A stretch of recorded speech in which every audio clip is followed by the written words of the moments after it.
Hey folks, DragonKeeper here. Yes, DragonKeeper. I've rebranded, removed all those tedious little numbers that it was a pain to remember and recite. I got a quick announcement before we go into the review. I'm actually publishing my own original fiction on Amazon.com. So I'll put a link to my personal website and to my author's page on Amazon. So if you could look through my published works. I've only got a few short stories up there. They're all super cheap. So if you want to download them and read an Amazon Kindle, that would really help me out. And please check out the website if you're interested. It's got my real name on it and everything. So if you want to support me as an original creator, please do that. Now for the review.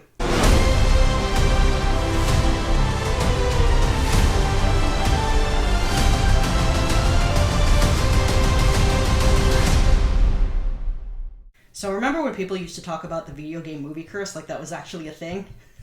That was silly. So I've been looking forward to this movie basically since it was first announced around 2019 or 2018 or so. I don't remember exactly when. And whenever people would ask me, like, just hypothetically, what movie do you wish that you could work on that's in development right now? I always said the Mario movie because I really thought this had the potential to be something great. Now, Mario has kind of a shaky history when it comes to cinema. On my channel, I've already covered the anime Mario OVA, which was actually the first ever thing that even approaches feature length that was adapted from a video game, all the way in the 80s. And the live action Super Mario Bros. Movie that had Bob Hoskins and John Leguizamo in the title roles has already been covered. It's a really notorious bad movie. It's gaining more of an audience, but I've never, that movie's not good. It's not good. I, like a lot of people, was kind of thrown by the cast list for this movie, especially with Chris Pratt as the main character. And while I don't feel like that was the best choice for the movie, I was willing to go at it with an open mind. Now, I went to this movie basically blind. I very deliberately avoided spoilers. I didn't even see a lot of the trailers. I missed the Super Bowl trailer that they showed. But there were two bits of criticism that I did see going to the movie, because I quickly checked out Rotten Tomatoes just to prep myself and see the score. And one thing I noticed, a lot of people pointed out, is that there is a huge discrepancy between the critical score for this movie and the audience score. There's like a 40-point difference or something between those two scores, with the critical score sitting at a rotten 56% and the current audience score sitting at a very fresh 96%. So that clearly shows there's a difference between how critics see this movie and how audience members see this movie. So the question is, which camp am I on? And personally, I'm more in the audience camp. I really, really love this movie. And I love this movie with the full acknowledgement of some of its shortcomings that kind of resulted in that low critical score. But I think in the movie's case, those qualities aren't exactly a bad thing. There's one quote that I like from Doug Walker when he first covered his Cats Don't Dance review. One thing he said in that video was, there's a difference between movies that are made for families and movies that are made for kids. The Super Mario Bros. Movie is a movie that is made for kids. And I think that's the right choice. It's not the only choice they could have made, but it is a choice that makes sense. These are very clearly kids' games, and even though they sell t-shirts and such for adults, adults are not really the audience that Nintendo puts first on their priority list when they're releasing Mario products in general. I haven't read any reviews in detail, but I'm kind of guessing that what a lot of critics don't like is... One criticism I did see is that the movie is light on plot. Those were the exact words. And I remember when I saw that criticism a couple days ago, when the movie was first released, my reaction was, yeah, I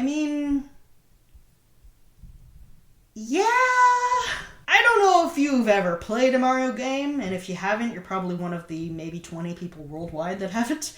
But these games are not exactly heavily plotted. The basic Mario formula is a very basic setup. Hero rescues princess from dragon. That's it. And part of this is by design. Shigeru Miyamoto, who was a producer on this movie, basically has the philosophy that video games are at their strongest when there isn't much story to get in the way of gameplay. So he's very much a light on story guy. And while I personally don't agree with that, because I feel like a lot of the all-time greatest video games have really great and intricate plots, you can't deny that that strategy has worked out for him, and that strategy has definitely worked out for Mario and turning it into a household name. So when critics say the movie is light on plot, they're right, but I don't think that's necessarily a flaw. So the plot of this movie is very simple. Mario and Luigi are a couple of plumbers living in Brooklyn. A lot of people have joked seeing in the trailers that it looks like this movie is going to have an isekai plot.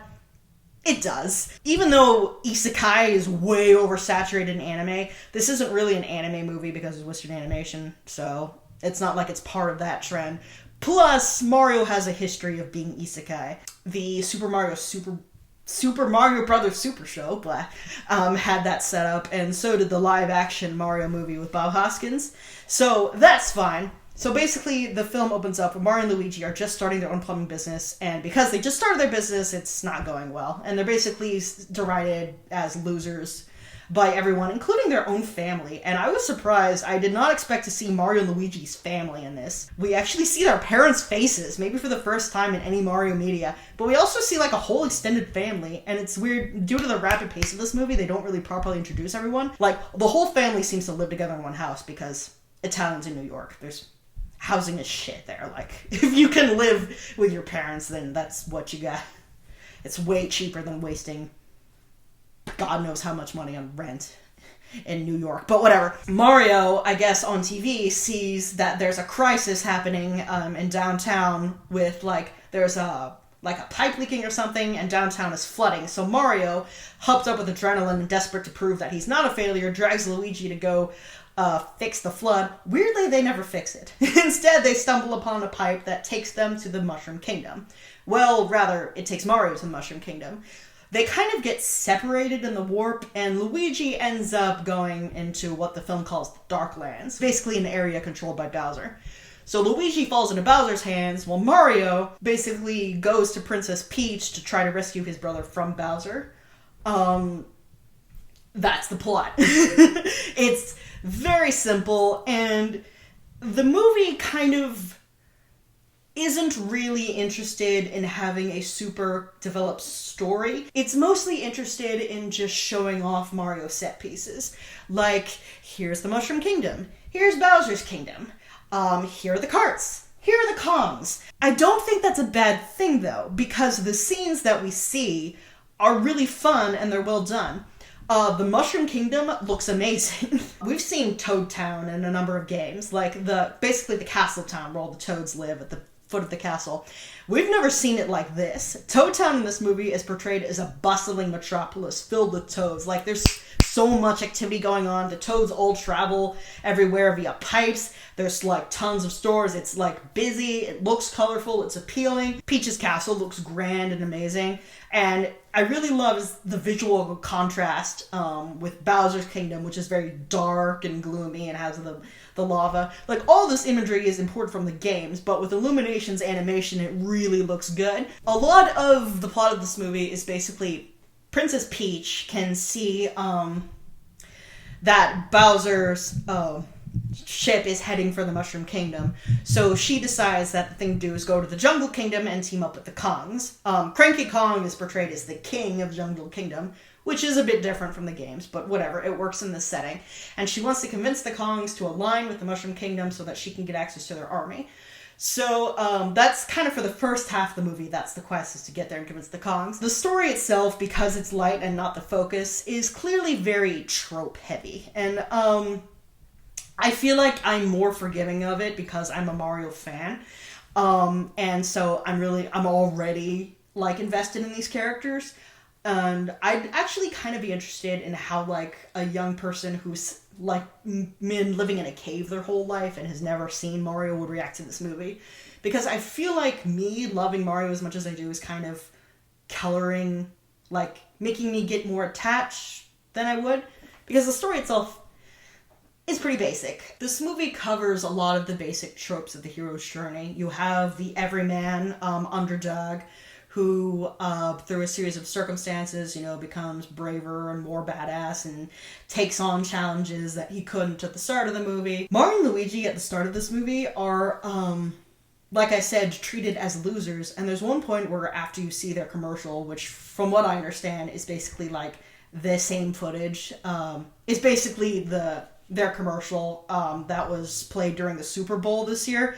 That's basically how we're introduced to the Mario Brothers themselves, is with that commercial. After that commercial is shown as a TV, they basically get bullied by a guy named Spike, who I guess they used to work for before striking out their own business, and he basically bullies them, saying that they're losers and they'll never go anywhere, and they were fools to stop working for him. And I was sitting there like, man, even plumbers have bullies?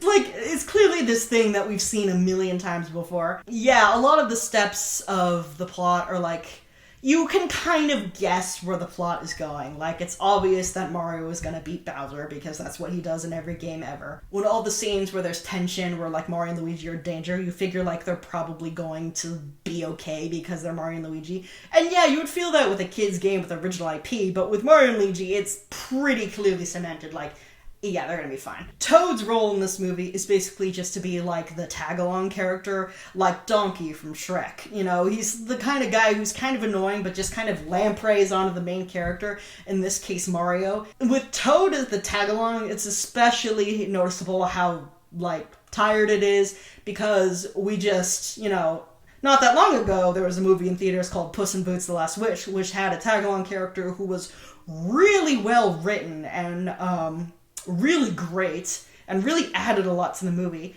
And Toad in this movie is kind of an afterthought. I kind of feel like he came along because the creators kind of felt like he had to come along, because in Super Mario Bros. 2, you know, the 4-player characters were Mario, Luigi, Peach, and then Toad.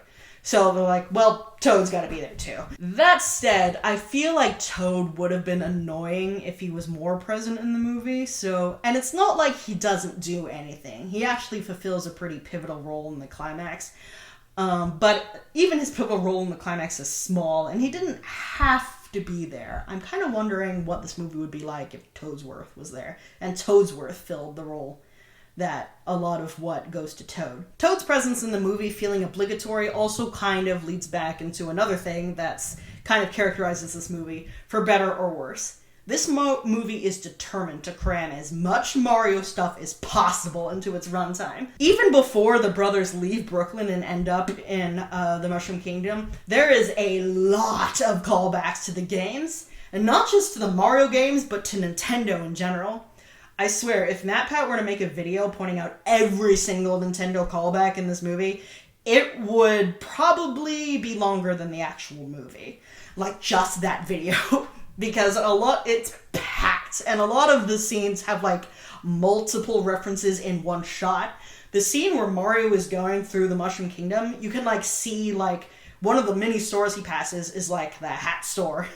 Like the hat chain from Super Mario Odyssey. Early on, where the crisis where New York is flooding, they interview the mayor of New York, and the mayor is clearly Pauline. I don't know if she's name dropped, but it's obviously Pauline. And that's just 2 off the top of my head. Like, every single scene is packed. I feel like I know more about Mario than the average person on the street. Even I couldn't possibly keep them all. I'm sure there's a lot of deep lore things or references to, like, things from, like, the 80s that I missed. And while it is rewarding to find them and recognize them, it's also a lot. And a lot of these references are kind of, you know, it feels like they're there because they have to be there. There's one bit where Mario was trying to get into the castle to see Peach, and the Toads block him by saying, "There's no princess here. I think the princess is in another castle." And at that point I was like, ugh. And I feel like they felt like they had to make that joke because that meme is so notorious and it was so frustrating, and those words are tattooed into every gamer's mind. They're like, we gotta reference it at least once. And you don't gotta. Like, there's already so much Mario stuff in this movie that if you missed that, I don't think it didn't come across as the most natural in the moment. So, a lot of what I've said about this movie so far sounds pretty negative. So why did I say at the beginning that I loved it? Because the movie's strengths, I feel like, are in its characters and in its visuals. I've already talked about how some of the visuals look really great. I'll talk a little bit about how the characters don't work. Here's how the characters do. I was skeptical, like I said, about Chris Pratt as Mario, but I was more willing to accept Charlie Day as Luigi. And I gotta say, I know it's not popular to say positive things about Chris Pratt online, but I think he did pretty well. Like, it's clearly not the same Mario voice we've been hearing, But Chris Pratt does have experience as a voice actor. He was in the Lego Movie, which is like one of my favorite animated films, damn near one of my favorite films, period. And he was pretty good in that. Now, the joke with this character in the Lego Movie is that his character was super generic. Like, it's literally a plot point that the bad guy has a hard time finding him because he looks just like everybody. And, like, a big part of his arc was that nobody could remember him and nothing about him stood out. Now, I don't think that's necessarily bad for Mario, because Mario in this movie, though it's not stated as clearly as it is in the Lego Movie, Mario in this movie is clearly a guy who wants to stand out. He's tired of being told he's a loser, he's tired of being told that he can't do something or that he's stupid for having ambitions, and he just wants to push himself and wants to do something important or, like, be successful. And I feel like being voiced by somebody who's known for his generic voice is kind of fitting. And he's, like, certainly goes all in for the character. It doesn't really sound like at any point in this movie that he's half-assing it. And it helps with his likability that this movie beats the ever-loving shit out of him. Oh my god, okay. It's not just in the scene with Donkey Kong that's in all the trailers and that we laughed at. There's a lot of slapstick involving Mario in this movie, which is true to the games. Illumination does a really good job with, like, exaggerated character animations. Like, when a character has a reaction to something, it's a really big reaction. Lipstick taser! Oh, it works so good. And that's true for Mario and Luigi, and for most of the characters in this movie. Luigi is pretty much characterized exactly how Luigi should be. He's more nervous, he's more scared, but he is willing to jump into things if Mario's there to give him confidence and when he really needs to. He's got, like, that hidden kind of core of courage that it's harder for him to tap into it than it is Mario. This movie does portray their dynamic very faithfully, as Mario is the one who leads, Luigi will follow. Now, the sad thing about this movie is that Mario and Luigi spend a lot of time apart. So Mario spends a lot of the movie with Peach instead. Now, I see why they made this choice, and I do think that it has its advantages. Peach kind of has this reputation for being the world's most frustrating damsel in distress. You always have to save her, and it's always a pain in the ass. And it would be one thing if she was just the non-action girl consistently through all the games, and she never did any fighting, she was never badass, she was always very much just like a politician who needed to rely on other people. But Nintendo seems to want to have it both ways. There are plenty of games, like in the Super Smash Bros. Franchise, where she kicks a lot of ass. Basically, the rule seems to be that if it's a game where you're playing as Peach, she kicks ass. If it's a game where you're not playing as Peach, she's a wilting flower and she needs rescuing. And that discrepancy is super frustrating. Peach, kill him. Peach, I know you can fight. Peach, snap his neck while he's weak. So this movie had a choice to make. If it didn't want to have a schizophrenic character throughout the whole thing, it had to either choose damsel in distress Peach or badass Peach. The movie chose badass Peach, and I think that was the right choice. Peach is very much a leader. She's super confident, she's a badass, and Mario doesn't really need to save her. There are points in the movie where it kind of seems like she doesn't really need Mario, and that Mario is the tag-along to Peach's journey.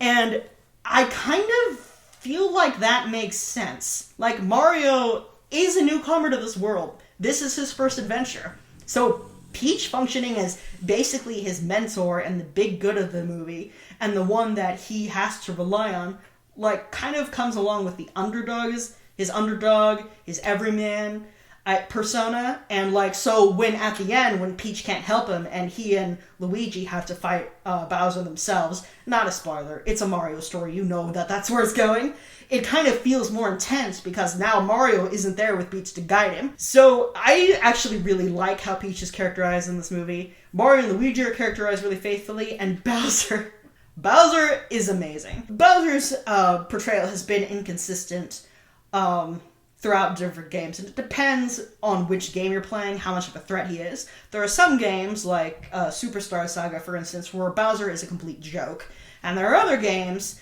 like, say, Dream Team, where Bowser is a huge menacing threat. This movie made what I think is the correct choice and portrayed Bowser as a huge menacing threat. You don't have any, like, trouble believing that he's a huge threat and he's gonna destroy the Mushroom Kingdom and he'll stomp anyone who gets in his way. But they also keep his attraction to Peach. So there's this really funny contrast between this guy who's this super looming, imposing, draconic guy who also turns into like this melting, like sweet simpering flower whenever he's around Peach, or whenever he's even thinking about Peach. And the film points out how weird this is, that the fearsome king of the Koopas is like also a simp. The scene where he first announces that his plan is to marry Peach once he gets the Mushroom Kingdom leads to a lot of like weird like Koopas exchanging weirded out like glances with each other, like, huh? They do a really good job of portraying Bowser as both funny and threatening, and it doesn't feel at odds with itself, because he's a softy in only this one area in regards to Peach, and everything else, he's a hard ass. He's actually kind of a bigger hard ass than he is in the games. Even in the games where he's portrayed as a threat, this Bowser is clearly not fucking around. A lot of the plot tension in this movie comes from the fact that Bowser learns that Peach is traveling with a human man. And Bowser is clearly very upset by this. It's unclear if there are any humans in the Mushroom Kingdom's world. They actually explain that Peach is not originally from the Mushroom Kingdom, but she originally came through the same warp pipe that Mario did as a baby. But it's very clear that Bowser sees another man around Peach as a threat. And even before Bowser meets Mario, he wants to kill him purely because he's a guy who's near Peach. There's actually a really funny scene when he's interrogating Luigi, because Luigi cracks almost immediately. It's kind of comical too, because the way Bowser tortures Luigi is by pulling out the hairs on his mustache. So scary, but also kind of funny. When Bowser furiously asks Luigi if a princess would fall in love with Mario, Luigi's exact words are, "Yes, if she has good taste." So Bowser, of course, is furious, and his exact line at this point is, "Let's see how tough this guy is when I kill his brother!" And I was like, wow. Because as someone who's played a lot of Mario games, Bowser goes out of his way to avoid killing Mario and Luigi. There was one game, I don't remember which one it was. Was it Bowser's Inside Story? Where another villain talks about killing the Mario brothers, and Bowser's like, whoa, kill them? That's kind of intense, isn't it? Because in the games, Bowser is a guy, who goes go-karting with the Mario brothers on the weekends. And you kind of have to account for, the game, Mario Tennis and Mario Golf and all the games where Bowser is just kind of hanging out with the bros. He clearly doesn't want them dead. He wants to beat them and win Peach, but he doesn't want them dead. This Bowser is different. This Bowser doesn't have to account for all that baggage and sound games. This Bowser has no trouble killing someone. This movie actually does have kind of a dark side. It doesn't get as dark plot-wise as some of the games get, but it does have kind of a dark sense of humor, and it does have kind of dark stakes. During the fight with Donkey Kong, not only is he not expecting Mario to win, but there's a pretty clear implication that he's not expecting Mario to survive. There is zero indication that Donkey Kong won't gladly kill Mario in this fight, and there are a couple scenes where it almost happens. The fight takes place over a huge drop into water from hundreds of feet up, and the movie pretty clearly shows that if they fall, there's no net down there or anything to catch them. If they fall, they're just gonna die. Hilariously, while Luigi is captured, he's basically in a cage connected by a chain that's dangling above this pool of lava, and there's tons of other creatures in there that Bowser's captured, including some of the denizens of Bowser's Kingdom. I'm pretty sure I spotted Goombas and stuff in some of those cages. The denizens of the Penguin Kingdom he conquered at the beginning of there. And then there's this one cage that has this Luma. A Luma, if you've never played Mario Galaxy, are the little floating star people. And it's so hilarious because it has this high-pitched voice. I'm kind of wondering if it's voiced by an actual kid. It's clearly gone insane from its long captivity, and all it does is gleefully talk about how they're all gonna die. All will be sadness. Life will become death. And I will watch the crimson blood leak from your neck. The comedy in this movie, I feel is pretty strong. There are a few lines and jokes that don't work, but the pace of this movie is so rapid that every time there's a groaner, the movie very quickly moves on to the next thing. This is a style of comedy that Illumination is very good at. I haven't seen their Pets movies or their Sing movies, but I have seen their Despicable Me movies, and that's kind of the same style of humor that's there. They're gag, gag, gag, gag. There are so many consistent hits in a row that you don't mind the occasional groaner. A lot of the jokes cater to you if you're a Mario fan, but a lot of the jokes are just funny. And I feel like this is a big part of what made Mario and Luigi successful in the first place, is not just that the games are great, the characters, if you're actually into the lore of the games, are really likable. I haven't really talked about the Kongs yet, but the Kongs too are portrayed really well. I wasn't sure about Cranky's voice, but he kind of won me over, and portraying him as, like, not just a senile frail guy, but as the leader of the Kongs weirdly works in this movie. And Donkey Kong isn't given, like, a ton of super deep characterization. In fact, none of the characters really are. But he, like, develops this rivalry with Mario as a result of their fight. And it's pretty funny just seeing them, like, play off of each other. There's a really hilarious scene later in the movie where, Donkey Kong and Mario are basically have gotten separated from everyone else, and we're leading up to the third act, so things are looking dark. It looks like Bowser is going to win, and Mario and Donkey Kong are stuck together, and Donkey Kong laments, like, the worst thing is I'm going to die with my dad still thinking I'm a joke. Mario says, my dad thinks I'm a joke, and Donkey Kong kind of pauses, and then he goes, your dad is right! That subversion of expectations is amazing. You think they're going to have a heart-to-heart, but no, Donkey Kong is still, well, stubborn as a donkey. That's why he got that name. So that, like, doesn't happen. So this movie is capable of surprising you. So I've talked about the characters, I've talked about the humor. One other thing I want to talk about is the way they implement Mario lore into the film. This movie is really, really good at world building. We're familiar with the Mushroom Kingdom, we're familiar with Bowser's Kingdom, we're familiar with the Kongs. None of this is new stuff, but the film is able to take these familiar elements, and kind of play with them in a way that feels engaging. Like, this is clearly a movie that had a lot of, like, thought put into it in terms of, like, how can we use this creatively? You kind of have a difficult time when you're adapting a video game and, like, do I want things to work exactly the way they did in the video game? And the answer was no. A monster in a video game is not trying to fulfill the same function as a monster in a movie. And this movie can get, like, pretty creative when it comes to implementing elements of Mario into its plot. So the Mario Kart scene is basically less a Mario Kart race and more Mad Max by way of Mario. It's portrayed as an action scene with the Kong army and Mario and Peach trying to evade Bowser's troops who are also on carts, including one particular Koopa that's on a really big cart that looks like it could actually be in a Mad Max movie, and it has, like, the jaws of death in the front to crush, like, the big trucks, so it's gonna eat the little trucks. And Mario and Donkey Kong finally wreck it, and it looks like they're gonna get away. The driver stands up and spreads his wings and reveals that he's not just an ordinary Koopa, he's a blue shell Koopa. And then he retreats and he turns into the blue shell and it spins after them and wrecks them. That sequence I thought was so creative because it combines elements that we're familiar with in the games. It makes an important part of the plot because this moment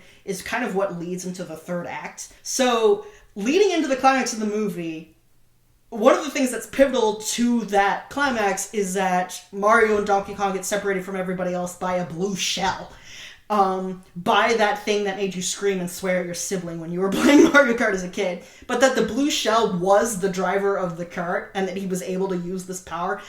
I thought that was a really creative way of implementing these things in a way that felt organic to the movie. And there's lots of moments like that where they're actually able to take these Mario things and interact with them in a way that feels organic.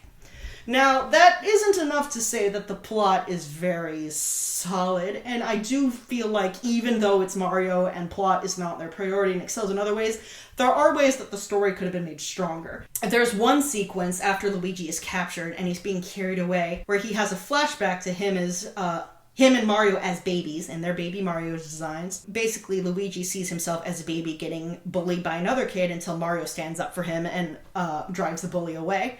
And then it cuts back to the present day and Luigi just looks sad looking at himself in his cage alone without Mario, and he's carted away by Bowser's airship and the scene ends. That entire sequence has no dialogue, and it's all done through, like, Luigi's facial expressions, and just the imagery. If the movie had more scenes like that, I feel like maybe it would have gotten a higher critical score, because it showed that this film is capable of actually slowing down and taking its time and actually having an emotional moment. One of the big sources of heart, at least to me, in the Mario games is the relationship between Mario and Luigi. Yeah! Way to Mario. go, Luigi! While this movie did have that, and when they did have it, it was really heartfelt, they could have had more of it, and this movie could have benefited from a little more heart.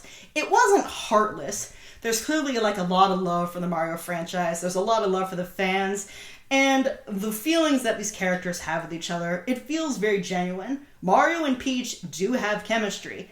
Mario and Luigi are believable as brothers. Even the chemistry that Bowser the negative energy that Bowser has with Mario is very present. But it feels like they could have gone a little bit farther. When Mario and Luigi's parents see them at the end of the film, there is a big reunion where they hug and oh my boy, I'm so proud of you, that shit. And that would be stronger if, one, the only interaction we had seen between Mario and his father hadn't been at dinner, where Mario's father basically calls him a loser. And two, we had actually seen a scene of the family missing them and wondering where they are. So when they reunite at the end, and the dad's oh, you're cool after all. It really doesn't feel like the dad learned anything, and it doesn't feel as strong as it did if we had set up that the family missed them. So yeah, this movie definitely has strengths, but I feel like the story could have been pushed a little farther, been taken a little bit to the next level to become something really, really special.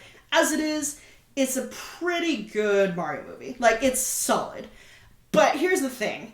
It's just a competent kids movie, and that normally wouldn't be enough to elevate it. But the reason I love this movie in particular is because I feel like a lot of adaptations, especially adaptations of video games,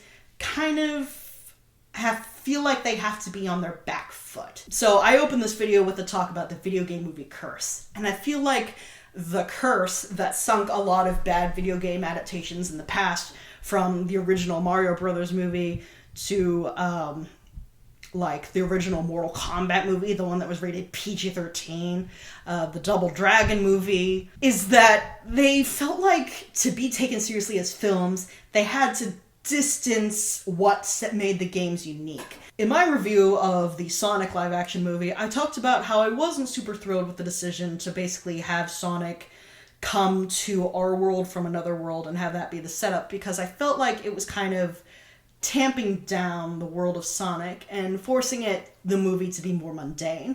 If you look at the design of Eggman in the first movie, they're clearly holding back and trying to make it more acceptable to an audience outside of Sonic. Make it accessible to an audience that's never heard of Sonic. What they're basically doing by doing that is watering down what made it unique. It's not about pandering, it's more about clearly sticking to an identity and embracing it. I feel like that's where a lot of these adaptations struggle. The Mario movie is a very different beast from the Sonic movie, and that it feels like it fully embraces the cartoony weirdness of Mario.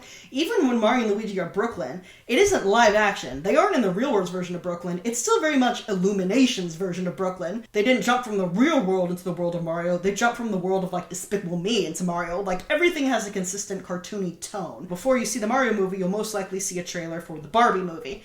And the Barbie movie is clearly a tongue-in-cheek, making fun of Barbie, and a malicious way. Barbie apparently lives in this very artificial plastic world where every woman is named Barbie and every man is named Ken. There's a close-up of Barbie's feet as she's stepping out of her high heels, and you see that her feet stay in perfect tiptoe even after she steps out of her high heels, which one references how Barbie's feet are always in that tiptoe position no matter what, because the feet don't articulate. And two, it references how artificial her world is and how artificial and plastic she is.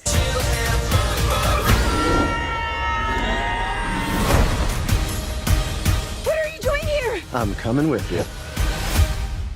Did you bring your rollerblades? I literally go nowhere without them. They're bullying Barbie more than they're satirizing it. This isn't what actual Barbie stuff is like. It's they're constructing this fake vision of Barbie to tear it down. Right, except for this one little problem, boss. Prince, boss, to you. Right, the Queen decided to marry off to the King of Dulcinea. next week? What? Making a decision without me? Who does she think she is? Oh, the Queen? You simpering simpleton! Everybody has talked about, how awful HBO's show Velma was, and how it was clearly only attached to the Scooby-Doo name under protest. And I also think of the Fanforstic movie, which again seemed very reluctant to acknowledge the fact that it was a comic book movie, to the point they don't even want to say the words Fantastic Four in any part in the movie, and there's very, very little footage of our heroes in costume actually using their powers. This movie, it goes all in. It's like, we're Mario, here we are, we got mushrooms, we got stars, we have plumbers. They're 100% in. No holding back, no watering it down. It's Mario. And I feel like that really needs to be embraced more. A brand doesn't need to change, water itself down to market to a mass audience. Mario is projected to be a box office hit, and I feel like we kind of all knew that was going to happen. But because Mario had that cushion, maybe it felt like it didn't have to water itself down or try to develop its own identity that's nothing like the games the way the original live action version did.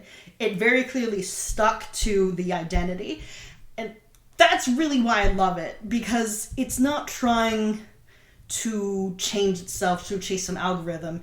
It's Mario. It doesn't have to. It's already bigger and more successful than all of y'all.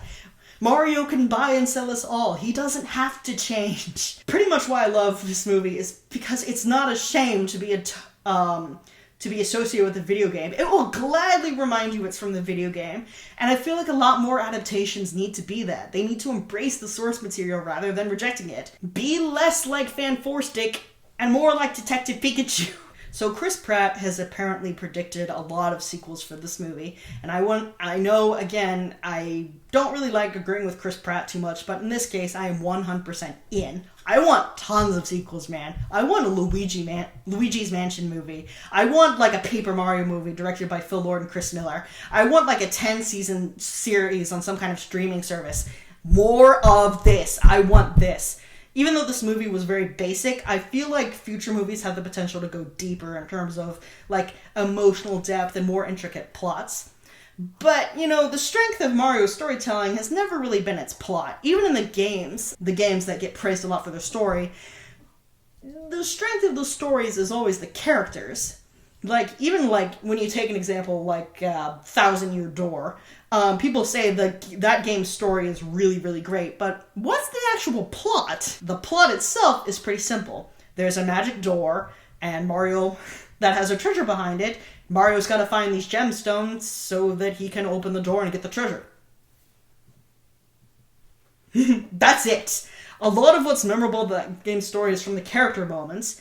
TEC learning to be human, Bobbery's heartbreak, Vivian's newfound self-confidence, Madame Flurry's weird horniness. It's the characters that made that game memorable, and it's their interactions with each other that really made a pretty by-the-numbers plot feel really special and really epic. In future movies, I would like to see Mario and Luigi interact more. Like I said, they were separated a lot in this movie, and while that is understandable and it does give a believable motive for Mario to stay and get invested in this adventure because it means saving his brother, it does unfortunately mean that we don't get a lot of the cool dynamic that we get in the Mario and Luigi's game series, for example, where Mario's headstrong, jump into situations without hesitation attitude is contrasted with Luigi's more cowardly and reserved nature. That contrast is very much present in this movie, but I would like to see that dynamic explored more in future movies. One last thing I want to say is that when critics talk about how this movie's light on plot, I kind of think about how the critical reaction to Avatar 2, which came out a couple months ago, and how a lot of critics gave that movie a pass because it looked pretty, I guess. A lot of what I saw among the critics for Avatar 2 is that it was pure cinema.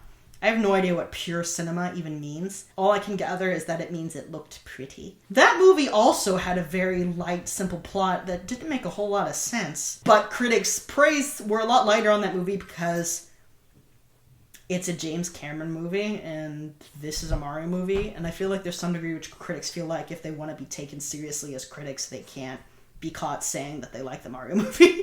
Again, I can't prove it, But that's just kind of the vibe I'm getting. Basically, I see between Mario and Avatar 2, it might be arbitrary to contrast them, but I do feel like there's kind of a double standard illustrated between how critics respond to this movie that's story's not great versus this other movie that's story is, not the focus. Mario is getting done dirty. But it's going to be a huge success despite the fact that it's getting done dirty, and I am glad for that. I really, really enjoyed this movie. It clearly has an audience in mind, which is Mario fans and little kids, and it does a really good job of catering to those. Could it have done more? Yeah. And I don't think this movie will have the lasting power of, like, some other kids' movies that had more teeth to them, like the Puss in Boots movie that came out a couple months ago. But I do think that this really accomplished what it really had to, which was to be enjoyable and to be Mario. To survive, it had to be those things. It just had to. And it was. And I think that's something to celebrate. And I do look forward to future Mario movies. Some people have even talked about maybe there'll be a Nintendo Cinematic Universe. And while I haven't heard any official news on that, if they're going to go in that direction, I would be all in. I want a Kirby movie. I want Legend of Zelda movies. Metroid. How cool would Metroid look on the big screen? But we're getting ahead of ourselves. For now, this movie's what we got, and I love it. So by now, you should know if it's something you'd be interested in seeing. So leave a comment down below if you agree with my criticisms, or if you just want to chat about the movie. This is DragonKeeper. Thanks for watching you. I'll be seeing you.